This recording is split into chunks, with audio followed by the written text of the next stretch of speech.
وہ لاہور آ گئی اور یہ دیکھ کر بہت خوش ہوئی کہ گھر ایسے سجا تھا جیسے کوئی اہم شخصیت آ رہی ہو۔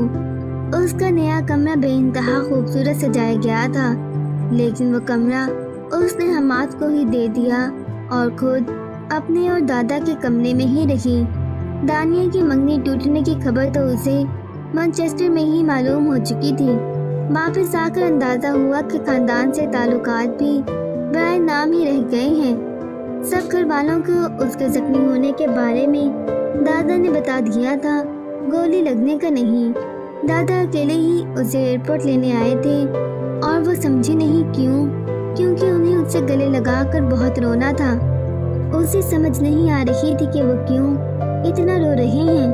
اب بھی تو وہ ٹھیک ہوئی تھی، اسے دادا کی ہر حرکت مشکوک لگ رہی تھی، بلکہ اسے دادا سے ہی ڈر لگ رہا تھا۔ یہ اتنا وقت اس کے دور رہنے کا اثر تھا یا زخمی ہونے کا؟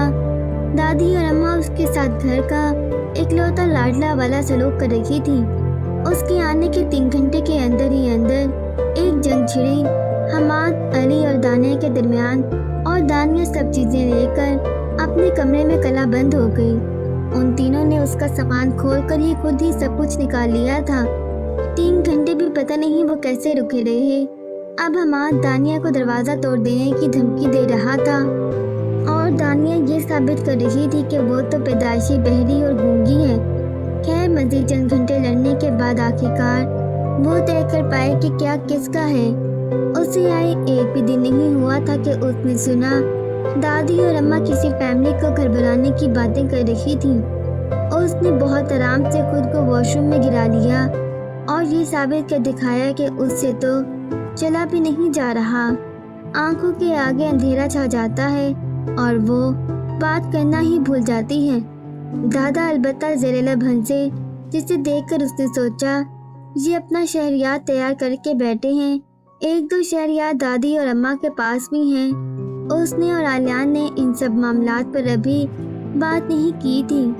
امرا نے اس لیے کہ فی الحال وہ کچھ بگاڑنا نہیں چاہتی تھی۔ اسے تھوڑا وقت چاہیے تھا اور عقلمندانہ حکمت عملی اپنانی تھی۔ وہ یہ سب واپس جا کر کرنا چاہتی تھی۔ معاملات ظاہر ہے ویسے ہی پیچیدہ تھے جیسے پہلے تھے۔ فرق صرف یہ تھا کہ اب آلیان اس کے ساتھ تھا۔ پہلے تو اسے دادا کو منانا تھا۔ آلیان نے اسے بتایا تھا کہ دادا کی اور اس کی بات ہوتی رہی ہے، اور امرا نے یہی سوچا کہ جیسی صورتحال چل رہی تھی دادا کسی سے بھی تو بات کر ہی سکتے تھے، آلیان سے بھی، اور یہ اسے کوئی ایسی بڑی بات نہیں لگی تھی۔ تم سے ملنے کچھ لوگ آ رہے ہیں۔ جس بستر پر وہ معذور ہونے کا ڈرامہ کیے دراز تھی، وہاں اس کے پاس اس کا ہاتھ پکڑ کر دادا نے کہا، لیکن میں تو چل نہیں سکتی، کیسے ملوں گی؟ آپ بھول رہی ہیں برازیلیا میں مجھے گولی لگی تھی۔ گولی سمجھتی ہیں آپ؟ ہاں، گولی مطلب گولی ہی۔ دادا ہنسے، تو گولی کھانا کوئی آسان ہے؟ اتنی تکلیف رہتی ہے میرے شانے میں، اور چلتی ہوں تو بری طرح سے چکر آتے ہیں۔ مانچسٹر سے لاہور میں صرف آپ کے لیے آئی ہوں، لیکن اس کا مطلب یہ نہیں کہ میں ٹھیک ہو گئی ہوں۔ مجھے بیمار ہی سمجھا جائے دادا۔ وہ بیمار کے کمرے میں آ جائیں گی۔ دادا اس کے انداز سے محظوظ ہوئے۔ ہو سکتا ہے اس وقت میں سو رہی ہوں۔ وہ نیند درازی سے لیٹ گئی۔ جب تم جاگ رہی ہوگی وہ تب آئیں گی۔ میرے کمرے سے دوائیوں کی بو آتی ہے، مجھ میں سے بھی۔ ایسے موقع پر سادنا کہتی ہے، چھی چھی، برا منہ بنانے میں اس نے سب بروں کو مار دے دی۔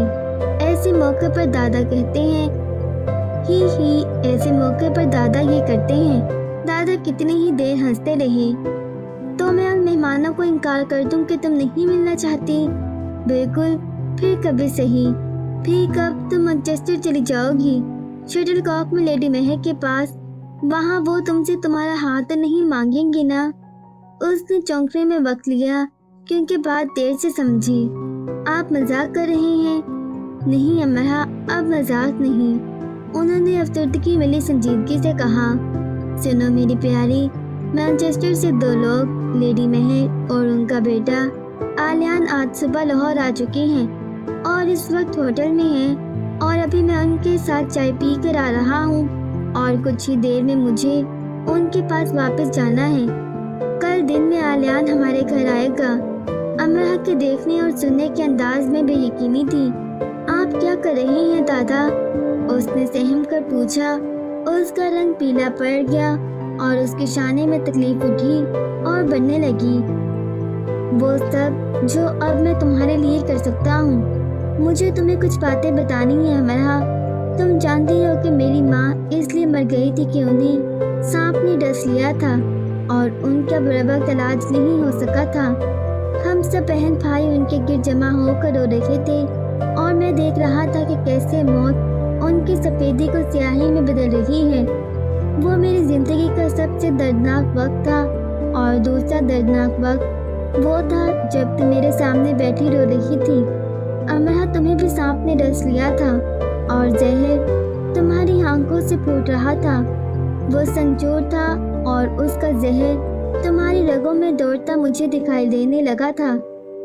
تمہاری صورت کی سیاہی نے میری آنکھوں کا نور جذب کرنا شروع کر دیا اور میں جان گیا کہ بر وقت علاج نہ ہوا تو کون تمہیں مرنے سے بچا سکے گا؟ کوئی بھی نہیں شاید۔ میں نے آلیان کے لیے لیڈی مہر سے بات کرنا چاہی، لیکن مجھے سادنا نے بتایا کہ آلیان اور ویرا شادی کر رہی ہیں۔ میری غیرت نے گوارا نہ کیا کہ میں آلیان سے بات کروں، لیکن میں نے خدا کے حضور اپنی بات رکھ دی۔ تمہارا تریاق آلیان ہی ہے۔ حقیقتاً یہ مجھے اس وقت معلوم ہوا جب میں نے برازیلا میں اس سے بات کی۔ پہلی گفتگو کے بعد دوسری گفتگو 1.5 گھنٹے کے بعد ان کے درمیان ہوئی۔ دادا نے آلیان کو فون کیا تھا۔ تمہیں بہت حیرت ہوگی میری بات سن کر، لیکن اگر تم یہ یقین رکھو کہ میں جھوٹ نہیں بول رہا تو میں یہ کہنا چاہتا ہوں کہ میں نے ایک دم سے تمہیں اپنے دل کے بہت قریب پایا ہے، اتنا ہی قریب جتنی امرا ہے۔ میں ان احساسات کی قدر کرتا ہوں جن کے زیر اثر تم اس حالت میں نظر آ رہے ہو۔ میں ایک برا انسان ہوں، میری سوچیں بھٹک بھٹک جاتی ہیں، لیکن میری ایک سوچ تم پر آ کر ٹھہر گئی ہے کہ میں نے تم جیسے انسان کے بارے میں امرا کی باتیں لاپرواہی اور تنفر سے کیوں سنی۔ میں نے اس بات کو معمولی کیوں جانا جب اس نے کہا کہ تم ایک اچھے انسان ہو۔ آلیان خاموشی سے سب سنتا رہا، اور حقیقت یہ تھی کہ اسے اس بات کی پرواہ نہیں تھی کہ دنیا میں وہ اپنی عظمت کی دھاک کس کس پر بٹھا چکا ہے۔ اسے صرف ایک ہی دکھ تھا کہ جو پیغامات اس کے لیے لکھے گئے اس نے وہ نہیں لیے، اور جو ہاتھ اس سے چھوٹ گیا اس نے وہ مضبوطی سے پکڑ کیوں نہ لیا۔ اس وقت اس پر اپنی ذات کی ساری پستیاں اور خرابیاں عیاں ہو گئیں، اور اس نے اپنی ساری بدصورتی دیکھ لی۔ کبھی کبھی ہم بوڑھے کچھ باتیں دیر سے سمجھتے ہیں۔ دادا نے ایک یہ آخری بات کی جو ایک پچھتاوے کا احساس لیے ہوئے تھی۔ تم نے مجھ سے کہا کہ انسانوں کے ہجوم میں تمہیں ایک انسان ملا جس کی آنکھ میں رحم دلی اور اخلاق میں نرمی ہے۔ میں یہ کیسے بھول گیا کہ ساری زندگی تم نے بے رحمی اور بد اخلاقی ہی دیکھی تھی، تو اب اس کی اصل قدردان تم ہی تو تھی۔ تم نے کہا امرا تمہیں ہمیشہ اپنی قسمت پر شک رہا جو آلیان کے ملنے سے رشک میں بدل گیا، اور تم نے کہا امرا کے مشرق ایک گنجلک خطہ ہے، فلسفیوں کے ان فلسفوں سے بھرا ہوا جن کے پیندے میں تعصب ہوتا ہے اور کنارے پر منافقت۔ تم نے اتنی بڑی بات کہہ دی، میں کئی راتیں اس سوچ کو لے کر جاگتا رہا کہ تم نے اتنی بڑی بات کیسے سیکھ لی۔ تم معاشرے کی جڑوں میں کب گھس گئی اور کھری کھوٹی حقیقت کیسے اکھاڑ لائی، تو تم واقعے میں بدل چکی تھی۔ مجھے پہلے اس سوچ نے پریشان رکھا، پھر جب میرے دل سے خود ساختہ تعصب چھٹا تو مجھے تم پر فخر ہوا۔ ہاں امرا، قیمتی انسان سے میرا مطلب حسب نسب والا قیمتی انسان ہی تھا، اور میں یہی چاہتا تھا کہ تم ہم دو میں سے ایک کا انتخاب کر لو، میرا۔ یہ تھی میری کنارے کی منافقت۔ امرا ہمیں کچھ وقت لگتا ہے، لیکن ہم اپنا آپ پا ہی لیتے ہیں، اور میں نے بھی اپنا آپ کھرا کھوٹا پا ہی لیا۔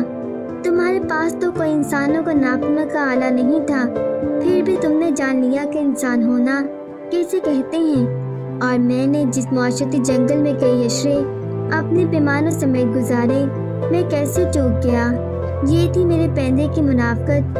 جس سے لگا ہو جائے اس کے لیے ہم کائنات میں بھاگ دوڑ کر بہت سے فلسفے اکٹھے کر لاتے ہیں کہ دیکھو یہ بھی مثال ہے۔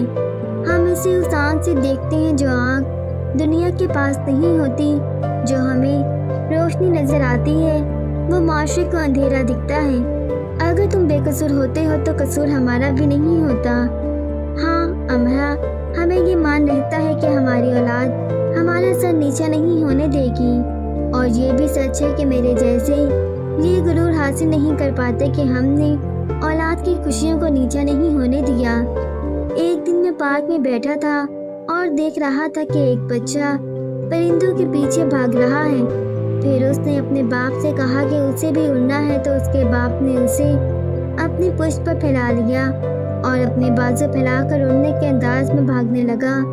وہ ایک اچھا انسان تھا۔ اس نے مجھے ایک بات بروقت سکھائی کہ میں تمہارے دو پر کیوں نہیں بن گیا کہ تم اڑ سکو۔ میں نے تمہیں موت کی طرف کیوں دھکیل دیا؟ میں نے تمہارے پر کاٹ کر تمہیں روایات میں کیوں جکڑ دیا؟ تمہارا سارا جوش و خروش ختم ہو گیا، تمہارے مقاصد فوت ہو گئے، تم بجھ گئی۔ تو اب میں اپنا آپ تمہیں دیتا ہوں۔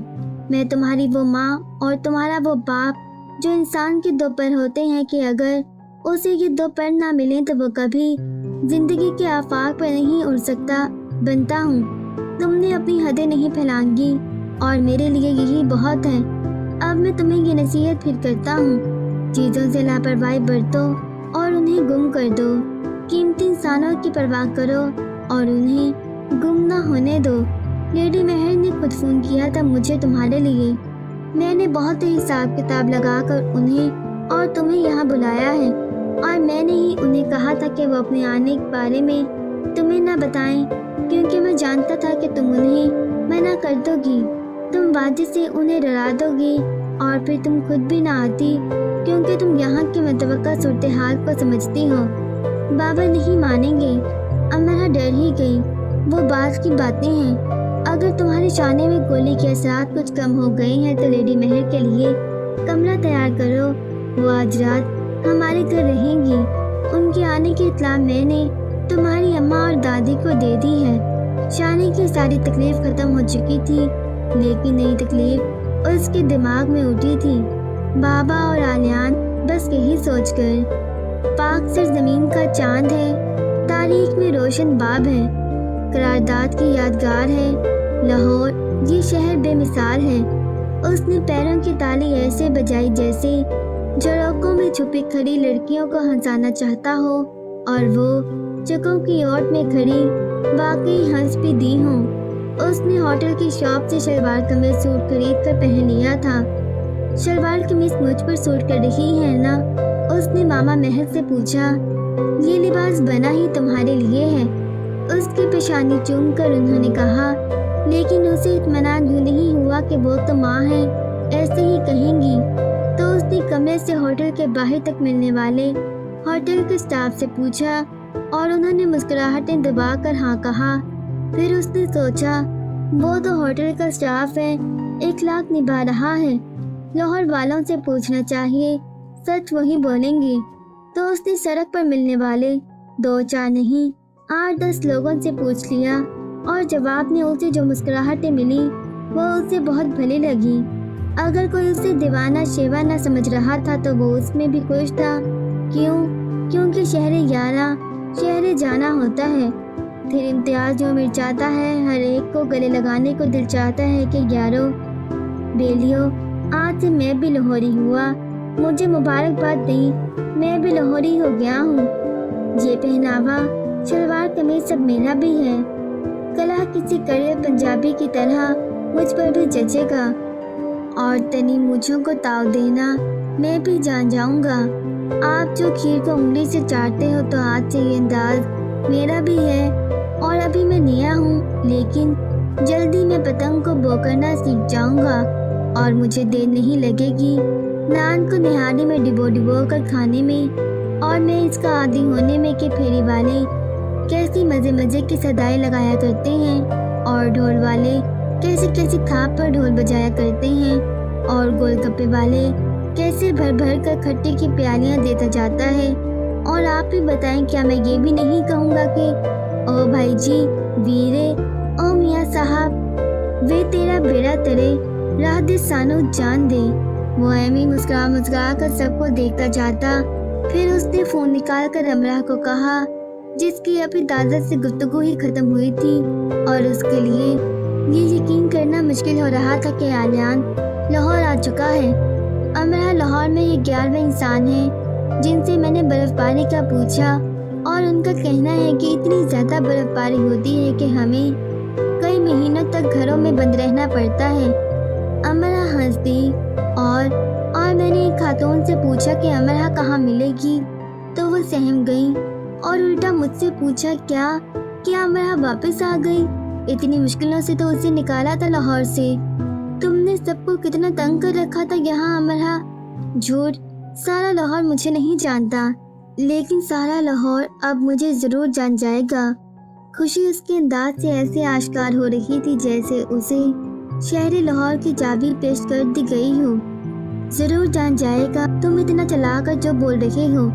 میں چلا نہیں رہا، میں خوش ہوں۔ میں نے خوابوں میں لاہور کی سیر کی ہے، ان سڑکوں پر تمہیں ڈھونڈتا رہا ہوں۔ مجھے ڈھونڈتے خود نہ گم ہو جانا لاہور میں، اور یہ تمہارے پیچھے شور بہت ہے۔ ہاں میں سفر کر رہا ہوں نا، وہ اور چلا کر بولا۔ تم کس طرف سفر کر رہے ہو جو اتنا شور ہے؟ ڈرائیور آگے ہیں، میں کیسے پوچھوں کہ یہ کون سی سڑک ہے؟ ٹھہرو، میں اس بچے سے پوچھتا ہوں۔ بچے سے؟ تمہارے ساتھ بچے کیا کر رہے ہیں؟ اسکول کے بچے ہیں، میرے ساتھ بیٹھے ہیں یار۔ تم بس میں بیٹھے ہو؟ نہیں، رکشے میں۔ کون سے رکشے میں؟ جس کے آگے پیچھے 5-6 لوگ بیٹھتے ہیں۔ او فالیان، تم چاند گاڑی میں بیٹھ گئی؟ اسے چاند گاڑی کہتے ہیں؟ کیوٹ، میں اس چاند گاڑی کو مانچسٹر کی سڑکوں پر دوڑتے ہوئے دیکھ رہا ہوں۔ تم، میں، ویرا، سائی اور کار ڈرائیور، ایک ساتھ کتنے لوگ؟ اور جہاں مرضی لے جاؤ۔ تم نے کہا 5-6، اس میں 3 آگے اور 3 پیچھے بیٹھتے ہیں، مطلب تم کافی تنگ بیٹھی ہو۔ امرا کو اس کی طرف سے نئی فکر لگی۔ ہم تنگ نہیں ہیں، ہم 5 لوگ پیچھے آرام سے بیٹھے ہیں۔ 5 لوگ؟ امرا چلا اٹھی۔ ہاں امرا، سیٹ پر ہم 3 ہی ہیں، 2 بچے میرے 2 گھٹنوں پر بیٹھے ہیں۔ کہتے ایک دم اس کی آہ سے نکلی۔ رکشہ اچھلا تھا اور اس کا سر چھت سے لگا تھا، جو ویسے بھی چھت سے ہی لگا ہوا تھا، اور وہ جھک کر بیٹھا ہوا تھا۔ بچے ہنسنے لگے۔ موبائل اس کے ہاتھ سے سڑک پر جا گرا۔ بچوں نے شور ڈال کر رکشہ رکوایا اور بھاگ کر سڑک سے اس کا فون اٹھا کر لائے۔ اس نے آن کیا تو امرا کی کال آ رہی تھی۔ فون گر گیا تھا۔ وہ اپنا سر مسل رہا تھا جو ذرا زور سے لگ گیا تھا۔ تم تو نہیں گرے نا؟ تم کوئی ٹیکسی نہیں لے سکتے تھے؟ میں ٹیکسی میں ہی بیٹھ رہا تھا، پھر مجھے یہ چاند گاڑی پسند آ گئی۔ ہوٹل والوں نے مجھے سائیکل دے دی تھی، پر مجھے تو راستے ہی نہیں آتے تو میں نے واپس کر دی۔ اگر تم سائیکل کے پیچھے بیٹھو اور مجھے راستہ بتاتے جاؤ تو میں لاہور گھوم لوں۔ مجھے خود کو راستے نہیں آتے، میں تمہیں اپنے ہی شہر میں ایسے گم کر دیتی کہ کوئی ہمیں ڈھونڈ نہ سکتا۔ اچھا چلو آپ ہی گم ہو جائیں امرا، اور ہمارے علاوہ کسی کو نہ ملیں۔ ہم نہیں، لیکن اب تم ضرور گم ہو جاؤ گے۔ میں نقشہ لے کر نکلا ہوں جی۔ یہ تمہاری یونیورسٹی نہیں ہے کہ تم نقشہ لے کر ہر جگہ چلے جاؤ۔ تم غلط ہو، میں امرا نہیں ہوں جو نقشہ ہاتھ میں لے کر بھی گم ہی ہوتا جاؤں۔ تم جا کہاں رہے ہو؟ تاریخی شہر کی تاریخی مسجد کی طرف۔ اور سنو امرا، دادا کے رویے سے ایسا لگ رہا ہے کہ وہ تم سے ملنے نہیں دیں گے۔ تم اپنے گھر کا ایڈریس مجھے دے دو، میں تمہارے کمرے کی کھڑکی تک تو آ ہی جاؤں گا۔ یہ مانچسٹر نہیں ہے اسپائڈر مین کہ تم عمارتوں کو کودتے پھلانگتے یہاں وہاں آتے جاتے رہو۔ یہاں ہم عمارتوں پر خاردار تارے لگواتے ہیں اور ان میں کرنٹ چھوڑ دیتے ہیں۔ کیوں؟ تم جیسے اسپائڈر مین کے لیے۔ کیوں لاہور میں رومیو نہیں ہوتے ہیں، پر ساتھ جولیٹ کے ابا جی بھی ہوتے ہیں۔ ابا جی؟ تم مجھے اپنے پاپا سے ڈرا رہی ہو؟ میں ڈرنے والا نہیں۔ تم ڈرو نہ ڈرو، وہ تمہیں ڈرا دیں گے۔